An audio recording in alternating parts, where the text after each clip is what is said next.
Hello everyone! Pineapple here with the latest in Big Finish's line of Doctor Who, The Lost Stories, Genesis of the Cybermen. An interesting spot in the timeline to explore, and certainly better than the last Lost story to have Genesis in the title. This story is adapted by David K. Barnes, last seen on the channel penning the mid-Fond Farewell. And he's adapted this from a script of the same name by Jerry Davis, meant to feature the Fifth Doctor and a stand-in female companion, filled in the original by the placeholder Felicity. Meant to have landed on a pre-Cyber Mondas and explore how the people of the world became the Cybermen. Although the script was left alone, the idea was explored later on in the show and in audio, in critically acclaimed Spare Parts, and a similar event being shown in a parallel in Well Enough in Time. This adaptation instead uses 5, Nyssa, Tegan and Adric, reminiscent of those previous stories, basically taking the place of Earthshock in this timeline, meaning to be as non-canon as a Doctor Who story can be, much like the rest of the Lost Stories, possible adventures. And I thought it was quite well done. Although I listened to it years ago, I do recall Spare Parts being better on a plot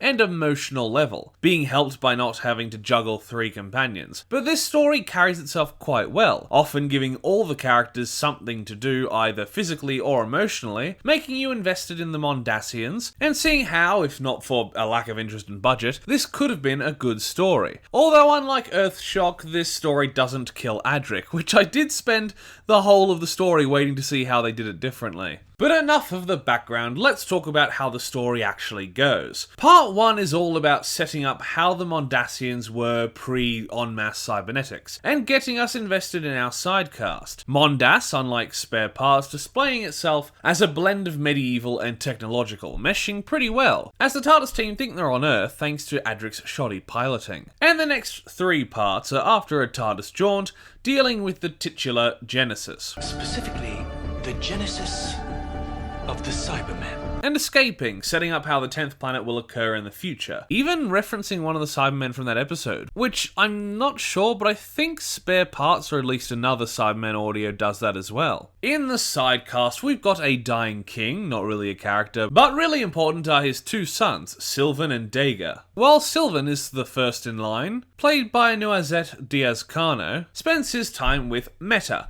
writing and performing plays for his people, as Dega hides away in a lab using any method he can to save his father, and once helped by Nyssa, unknowingly takes his first steps towards creating the Cybermen. The planet itself is under threat, which helps you empathise and understand better than if it were just a personal problem why the Cybermen come to be, as Mondas is in a decaying orbit, gravity increasing without the people adjusting, meaning in a few generations, none will have the energy to get into adulthood and then extinction. Sylvan is scared of his responsibility and brings us into part 2 by hijacking the TARDIS, sending them into the future where Dega is king, and he has Meta as his king, and the Royal Guard have become Proto-Mondasian Cybermen. There are other members of the cast playing a resistance movement, although none with amazingly standout personalities, but there are some emotional moments that Adric is witness to. But honestly, I don't think they hit as hard as I remember in Spare Parts. Still good, just not measuring up. When it comes to the main cast, even if not all of them have a lot of actions to do, they all feel needed. While Janet Fielding as Tegan doesn't have much to do in the way of science or whatnot, she gets some of the best reactions to the horror of the Cybermen, and her interactions with the sidecast help flesh them out. Matthew Waterhouse as Adric, while still being frustrating, because, you know, it's Adric, helps build a following for Sylvan against the Cybermen, getting some funny moments as well. Face it, Controller, you've lost.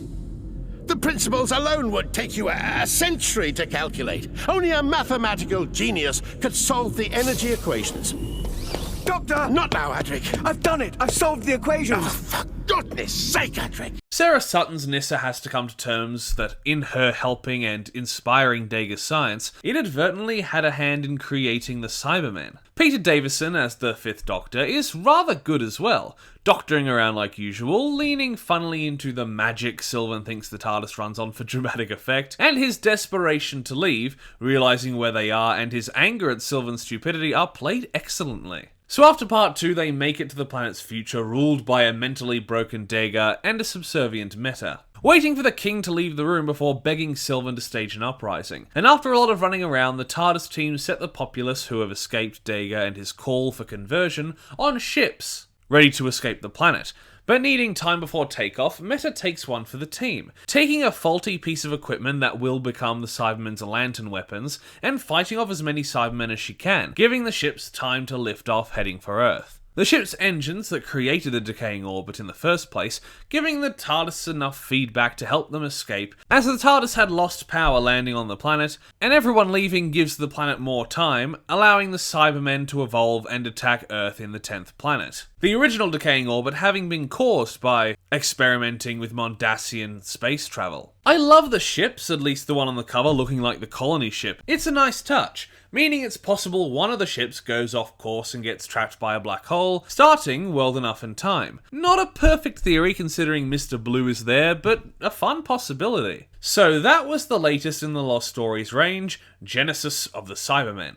Overall, probably not as good as some of the stories it takes from or the original inspired, but still a really interesting piece, and even if non-canon, I love seeing stories adapted from unmade serials. I think the closest we've had to that in the TV show is Human Nature, and when Wizards vs. Aliens did the 13th Floor. So I'll give Genesis of the Cybermen by David K. Barnes a pretty good 9 out of 10. The only other reviews I've seen for it are 10s, and while good, I don't think it gets that high. Thank you everybody for watching my review of the latest Doctor Who Lost Stories audio. Please like the video if you liked it, comment down below if you wish, consider subscribing to the channel, and if you do, ring the notification bell so that you're told every single time that I make an upload. Once again, thank you for watching, and I will see you in the next review. Bye! Toast.